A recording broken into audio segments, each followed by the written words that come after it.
The dropship vibrated as it pierced the thick cloud layer of Zaruka 9, its underbelly streaked with mud and ozone residue from the moon's dense atmosphere.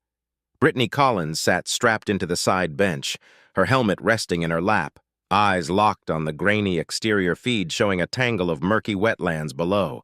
Giant fungal spires reached into the fog like swollen fingers. She could already see the steam rising off the surface, hot, damp, and probably full of organisms that hadn't evolved to be friendly. Across from her, a Sarnak cadet named Krex clutched his folded leg joints tighter with each jolt. His compound eyes darted from one screen to another, scanning the incomplete terrain data. Krex was used to relying on biology scanners and food synthesizers.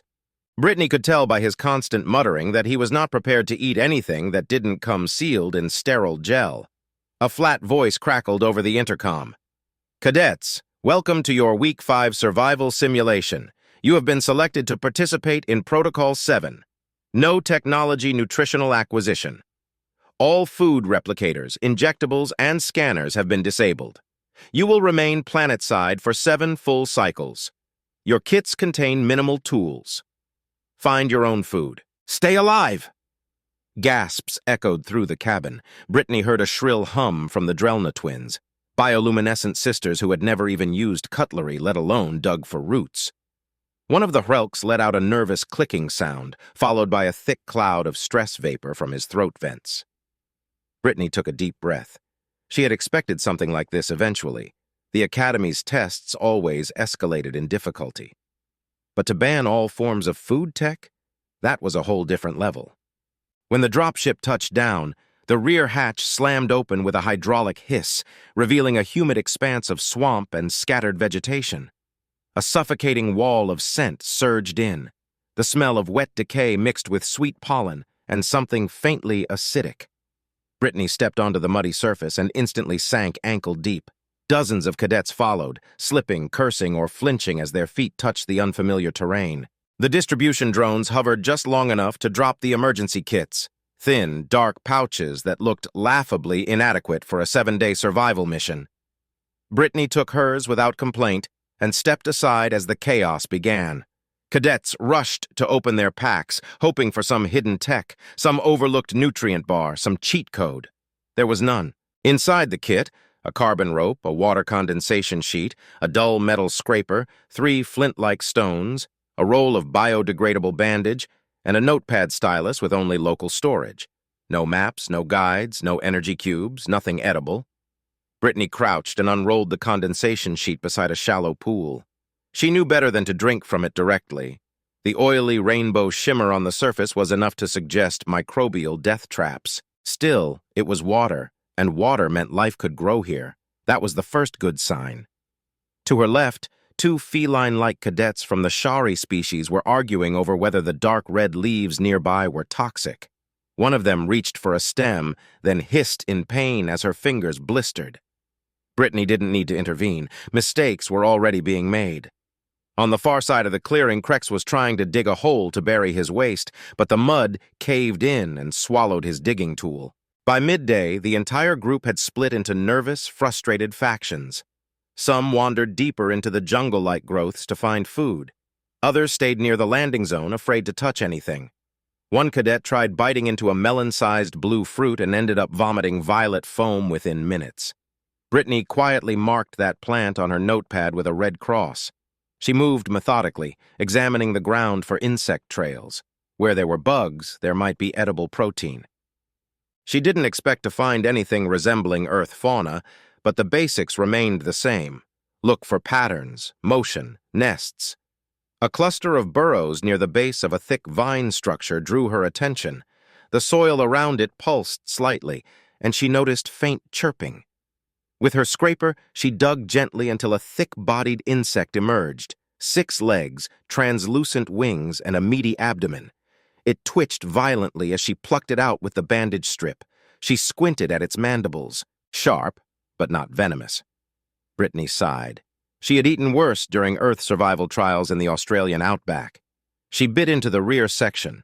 The taste was bitter and nutty, like burnt walnuts with a hint of copper. Not exactly delicious, but not deadly. She made a note. High protein, possibly acidic. could be neutralized. Around her, the other cadets were failing. Someone tried fishing with the carbon rope. It snapped. Someone else boiled water using hot rocks. The container melted. Brittany stayed quiet, observing, listening. She found a root system with waxy vines and sliced one open. A thick gel oozed out. When it touched her skin, it didn't sting. She tasted a drop on her tongue and waited. No burning, no numbness. It was slightly sweet, maybe starchy. A few more minutes of chewing confirmed it could be broken down. Her gut accepted it. By evening, Brittany had a small collection of edible insects, 2 kinds of roots, and bitter fern-like leaves that made her tongue tingle but didn't make her sick. She didn't have fire yet, but she would figure that out later. The sun dipped low, casting an eerie glow across the swamp, and the fungal spires began to release luminescent spores into the air. She used her condensation sheet to build a partial lean-to and ate in silence, watching her fellow cadets curl up hungry, many still clutching empty kits. Krex approached her just before dark, his mandibles twitching. "You're eating?" he asked, voice uneven. "Yes," she replied. "Insects, some root paste, nothing special." He stared, uncertain whether to be impressed or disgusted. "You'll get sick." "I might," she said calmly, "but I'll also be awake tomorrow." Krex backed away slowly and disappeared into the shadows.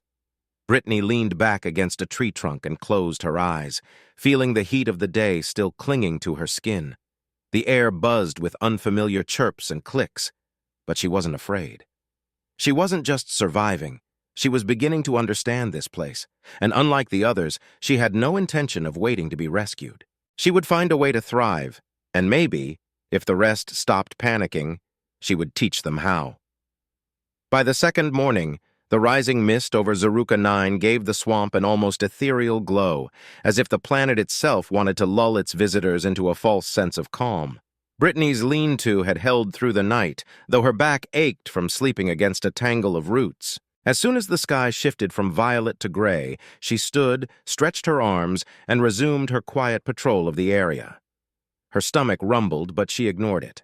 She wasn't interested in temporary comfort. She needed a repeatable system, a method that worked. She stepped carefully through a cluster of slime-coated reeds and noted a new trail, broken stalks, scattered chitin fragments, and what looked like a chewed shell. Something large had passed here during the night. Not hostile, there were no drag marks, no blood, but active. That meant fresh movement and maybe another layer of food. She crouched low and spotted something glimmering beneath a wide-leafed plant. It was an insect, but not like the one from the day before. This one had a flatter body, almost translucent, and dozens of tiny legs pulsing rhythmically along its sides. Brittany approached slowly, watching its behavior. It wasn't aggressive. It fed on the black spores that had fallen from one of the fungal towers during the night. When she tapped the edge of the plant with her scraper, the creature shivered, but didn't flee. That was a good sign. She trapped it between 2 leaves and slipped it into her collection pouch, then stood and looked out over the landscape. Swamp to the west, dense vines to the east, and a tall ridge of jagged stone to the north that might hold dry areas or caves. She made a mental note to explore there later, but first, more protein. Using a broken reed, she fashioned a crude spear and waded ankle-deep into the shallow water where she'd seen movement. Patience was everything. Insects here moved in pulses, bursts of frenzied activity, then long stillness. After 10 minutes of waiting, she spotted a cluster of shell-backed crawlers near the base of a mossy rock. They reminded her of earth beetles, except their shells shimmered green-blue like oil in sunlight. She jabbed. One missed, another slipped from her grip, but on the third try she skewered 2. She lifted the reed, the creatures wriggling, and carried them back to her makeshift work area. She slit the shells open and drained the fluid into a hollowed-out root she'd saved as a container. The liquid was thick and yellowish like egg yolk, with a pungent smell. She didn't taste it yet, not without testing it on heat first. Brittany worked in silence for hours, collecting, observing, cataloging. She found a bitter fern that grew in clusters on the side of a tree with bark that left a chalky residue on her fingers. She marked it down. She found a waxy pod that oozed white gel when crushed. When she smeared a tiny amount on her wrist, it cooled the skin instantly. Useful for burns or infections, she guessed. The real breakthrough came just before midday. She knelt to inspect what looked like a fallen branch, but when she poked it, it unfurled. Not a plant, a colony. Dozens of small, pink-bodied larvae curled together in a spiraling nest of mud and silk. She blinked. Larvae meant fat. Fat meant energy. Carefully, she picked up the whole nest with her rope and suspended it from a bent tree branch to avoid damaging the contents. As she stepped back, she heard rustling behind her. She turned and saw one of the Drelna twins, the younger one, Selly, stumbling through the brush, her skin dimmer than usual. The glow that normally shimmered along her translucent limbs had faded to a dull gray. She looked like she hadn't slept or eaten. Her fingers trembled as she tried to speak. "Do you have anything? Anything safe?" Selly's voice was barely more than a whisper. Brittany hesitated. She wasn't ready to share. Not yet, but Selly's condition was worsening fast. Her body chemistry was different from humans, but the signs of metabolic crash were the same. Trembling, shortness of breath, cognitive fog. Brittany pointed to a log and gestured for her to sit. "I have something that might work, but only if you chew slowly and don't swallow the outer shell." She peeled one of the beetles and handed the cleaned interior to Selly, who took it without hesitation and placed it in her mouth. The girl winced at first, then kept chewing. Brittany watched carefully, noting the lack of adverse reaction. No swelling, no discoloration, just a grimace and a slow nod. "I feel better," Selly muttered, wiping her mouth. Brittany gave her a bit of root paste and a few drops of water condensed overnight. It wasn't much, but it stabilized her. Selly stayed seated for a while, silent and dazed. Brittany let her rest. After half an hour, she sent the girl back to the main camp with instructions. "Don't eat anything else today. Don't drink from the swamp. If someone gets sick, don't try to help unless you're sure. And don't tell anyone what I gave you. Not yet." Selly nodded weakly and wandered off through the underbrush. Brittany turned back to her work. She crushed one of the larvae between two stones and sniffed the paste. Nutty, dense, no burning. She touched it to her tongue, slight tingling but no bitter aftertaste. She placed the rest of the larvae into a hollow bark tray she had carved and set it aside. Then she gathered fire-starting materials, dry husks, fibrous roots, and a few flakes of old fungus that sparked when rubbed with flint. Fire wasn't allowed by tech, but friction was primitive. She worked for over an hour, grinding flint and wood together. Sweat poured down her face, blisters formed on her palms. But then, a curl of smoke. She blew gently. Flames caught. She built the fire small and tucked it under a rock overhang to hide the smoke. Then she placed a flat stone over it and smeared the larva paste across the surface. It sizzled, curled, and darkened. The smell wasn't pleasant, but it wasn't awful either. She flipped the paste after a minute, then let it cool on a dry leaf. The result, a thin, dark protein wafer. Chewy, dense, and high in fat and nutrients. She ate half, set the rest aside, and began processing the beetle yolk into a starchy mash with root bits. The next batch she would try to shape. If it worked, she could make something close to a bar, something cadets could carry, ration, and store. Brittany didn't smile. There was no time for celebration, but a quiet confidence settled over her. The swamp wasn't just a test. It was a puzzle. One she was beginning to solve piece by piece, and tomorrow she would build something better. By the third morning, Brittany had already accepted the relentless rhythm of Zaruka 9, the way the swamp pulsed with movement just before sunrise and how the thick air carried distant hisses and whistles that never seemed to repeat. She stood before her fire pit, now nothing more than a blackened hollow ringed by cracked stones, and eyed the soaked remnants of fungus and moss that had smothered it during the night's rain. The flames were gone, but she wasn't discouraged. She had anticipated it. On this planet, nothing lasted without redundancy. She crouched beside a new clearing she had found during her early patrol and rolled out the largest item in her emergency kit, the reflective condensation sheet. While others used it to gather water, she had something else in mind. The sun here didn't rise. It exploded into the sky, blazing through the mist in a searing tri-solar arc that heated even wet soil within minutes. Brittany anchored the sheet on 4 bent branches and angled it toward a dark stone slab she had cleaned earlier. The heat gathered quickly. She could already feel it prickling her skin, even through the shade of her hood.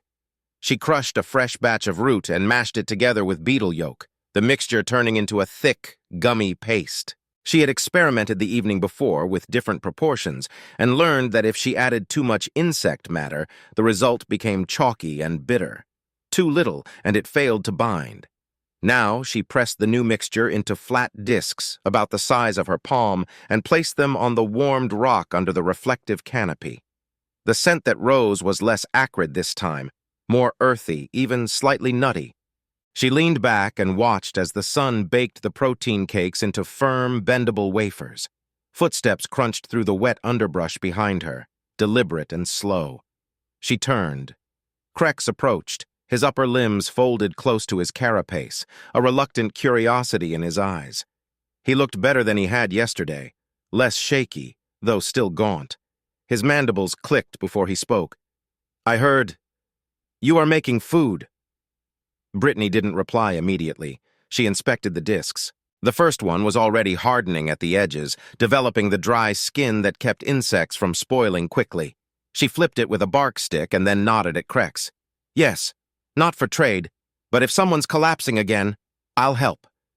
Krex sat without asking. The motion was stiff but not hostile.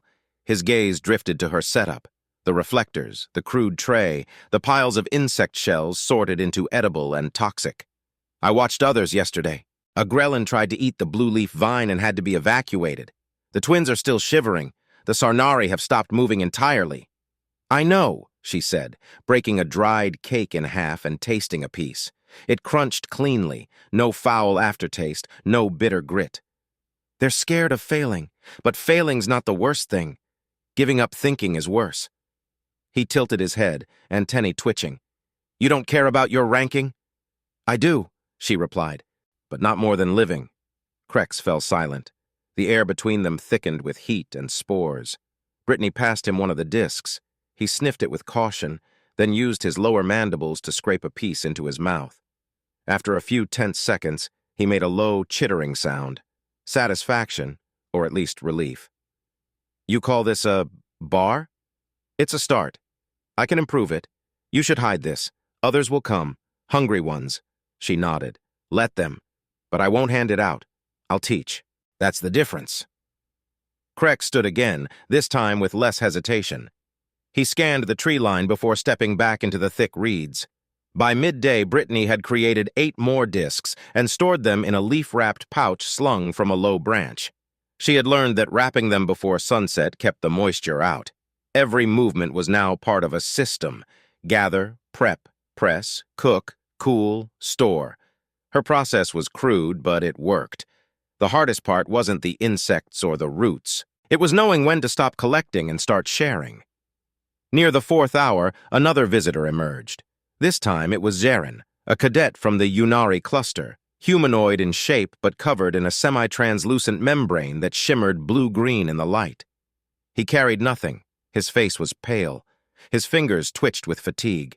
He approached without speaking, then knelt awkwardly, eyes never leaving her pouch of discs.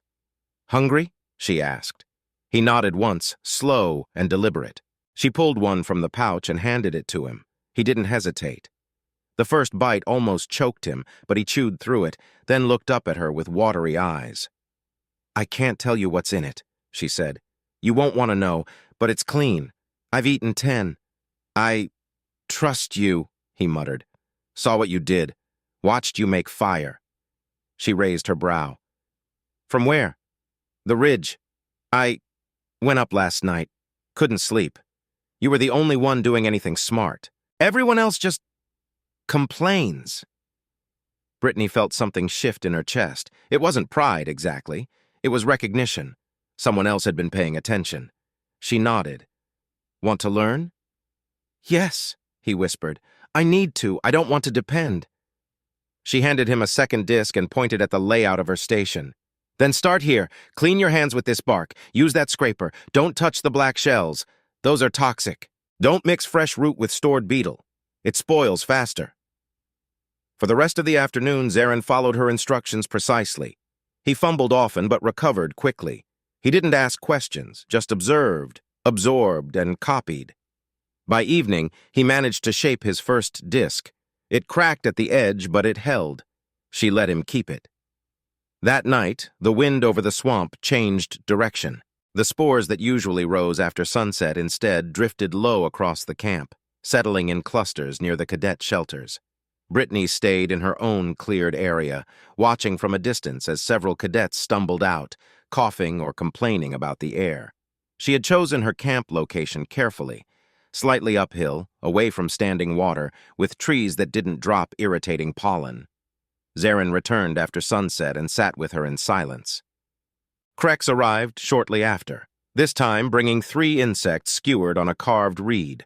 He handed them to her wordlessly and sat down. None of them said anything for a long while. The swamp gurgled. A chorus of clicking rose from somewhere deep in the underbrush. Then Zarin spoke. "Tomorrow, we teach?" Brittany nodded slowly. "Tomorrow, but only those who are willing to learn, not those looking for a free handout." Krex murmured, "Then it will be a small class." She smirked. "That's fine. Fewer hands touching the food."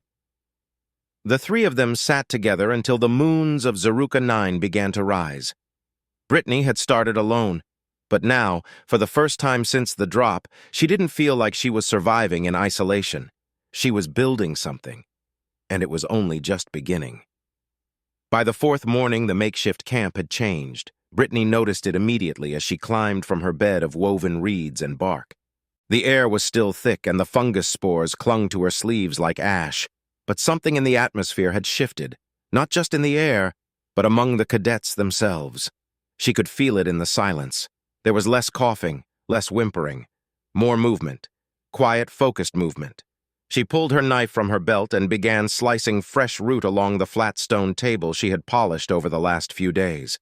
Zarin arrived not long after, his hands wrapped in thick leaves for carrying scavenged larvae. Krex followed with a curved stick full of deshelled crawlers, their flesh gleaming like amber.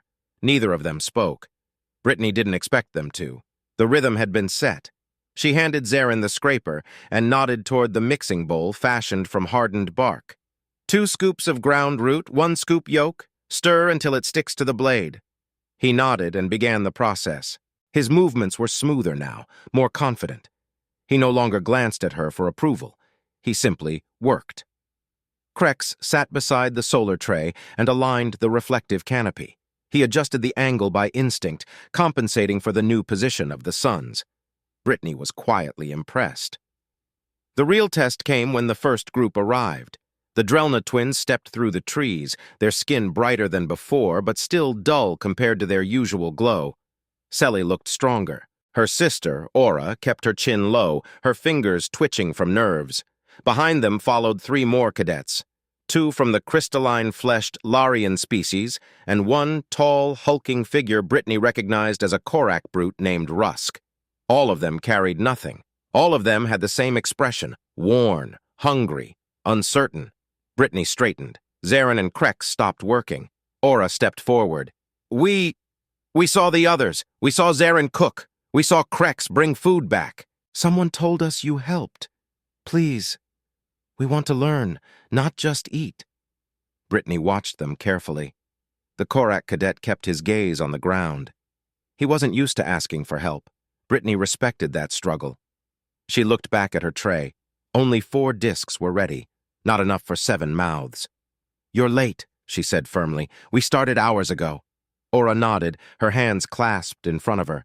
"We'll catch up. Just tell us where to start." Brittany stepped aside. "Krex, teach the fire shelter. Zarin, assign gathering zones.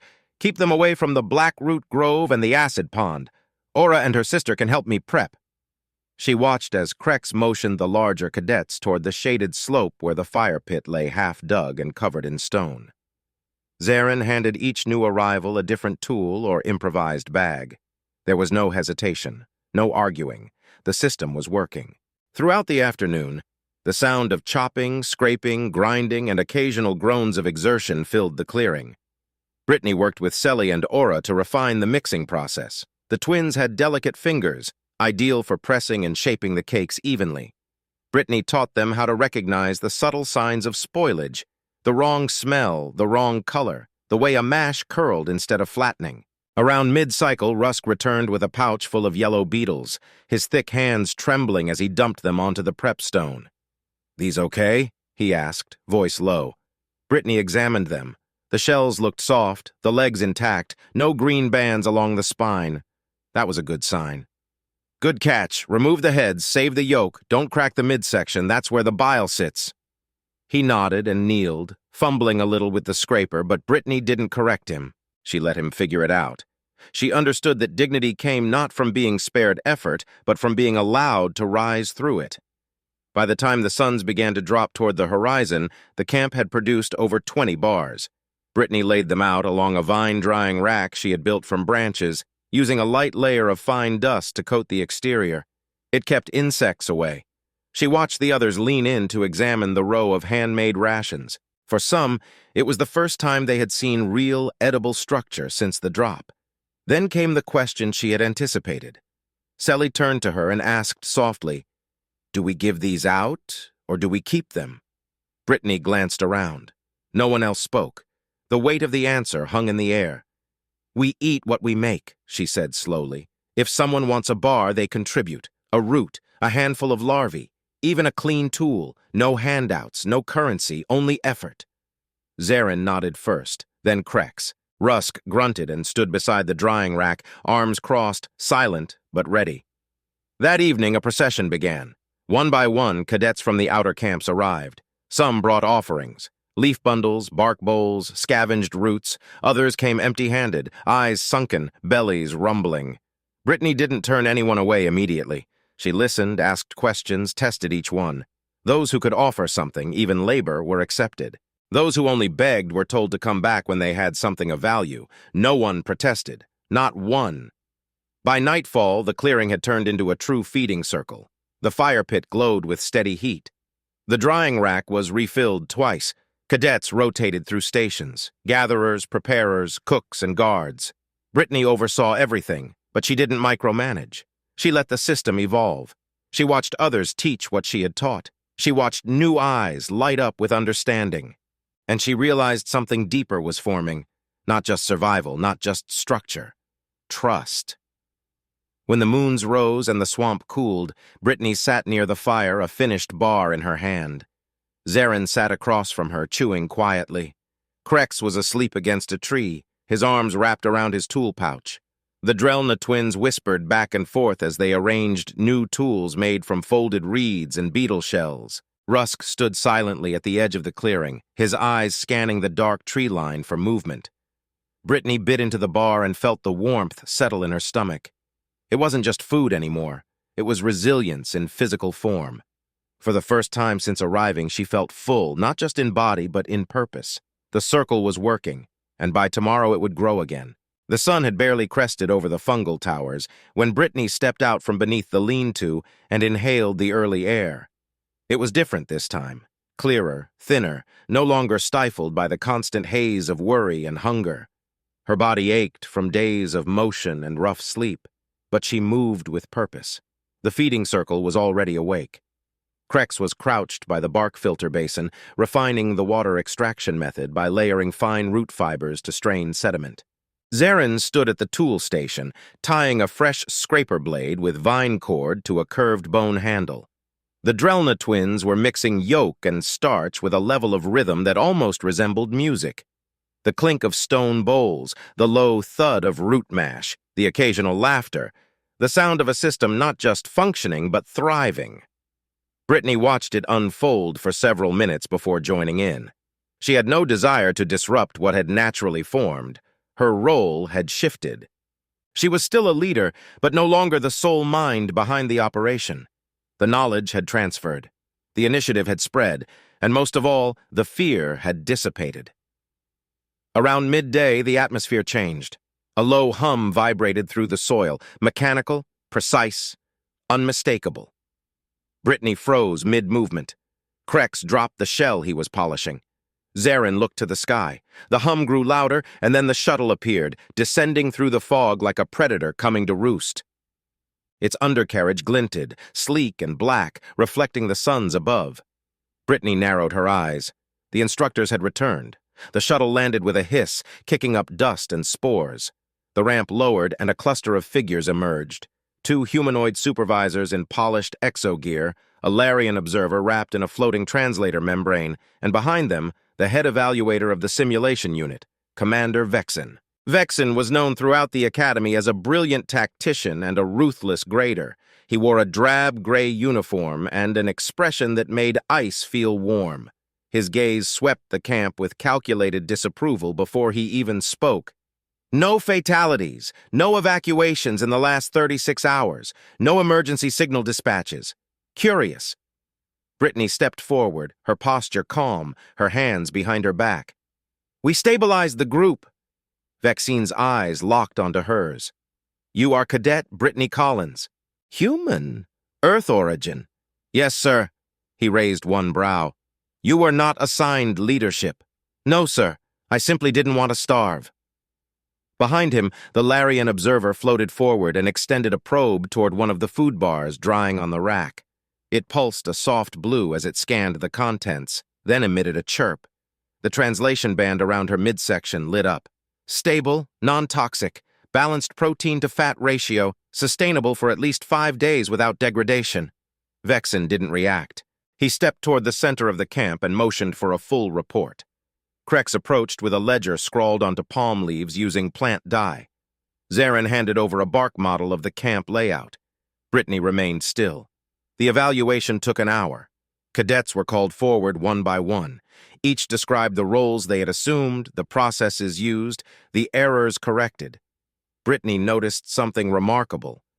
None of them mentioned her by name as the sole solution. They spoke of systems, of shared knowledge, of how she had taught them to teach others. The recognition was there, but it was not worship. It was respect. When the interviews ended, Vexen returned to the center of the clearing. His expression remained unreadable. His voice, however, had shifted, less cold, more analytical. Most groups fail Protocol 7 within 48 hours. This cohort did not. This cohort exceeded projections. This cohort developed a repeatable, adaptable nutritional economy using zero tech and zero outside intervention. He paused, then added, That has not occurred in 5 years. The cadet stiffened slightly. Even Rusk, the quietest of them, clenched his jaw. Vexen turned to Brittany. You rewrote the survival metric, not with tools, not with brute force, with intuition, persistence, and most of all, transference. You did not hoard, you educated. You established continuity. Brittany said nothing. She knew a trap when she heard one. Praise from Vexen often preceded a lecture. He surprised her. That, he said, is leadership. The other instructors murmured in agreement. The Larian observer nodded once and floated back toward the shuttle. Brittany stood still, unsure what was expected next. Then Vexen did something no one anticipated. He stepped closer, removed a small metal insignia from a pouch on his belt, and placed it in her hand. It was a simple badge, triangular, bearing the Academy's crest. But this one was black, not silver. Rare. Reserved only for field innovations that shifted Academy policy. This will be recorded in the archives as a benchmark, he said. Effective immediately, components of your method will be integrated into Phase 1 training simulations. Brittany felt the weight of the badge in her palm. It wasn't heavy, but the meaning pressed hard. Thank you, sir. Vexen turned back toward the shuttle without another word. The evaluators followed. The ramp closed behind them, and the ship lifted into the sky, vanishing beyond the fungal towers. Silence fell again, not from fear, but from processing. When Brittany finally looked up, the cadets were staring at her, not clapping, not cheering, but nodding. Zarin smiled faintly. Krex tilted his head in approval. Selly wiped her eyes and returned to her mixing bowl without speaking. The rhythm resumed. The camp exhaled. That night, as the moons hung low over the swamp, Brittany sat alone by the fire. She turned the badge in her fingers, watching it catch the flicker of flame. She could leave now if she wanted. She had completed the challenge. She had earned her place in the history of the Academy. But she didn't leave. She wrapped the badge in cloth and tucked it away. Tomorrow, new cadets would be dropped for their next phase. She would be here, not because she had to be, but because she had something to give. And giving, she had learned, was the only thing that made survival worth anything at all.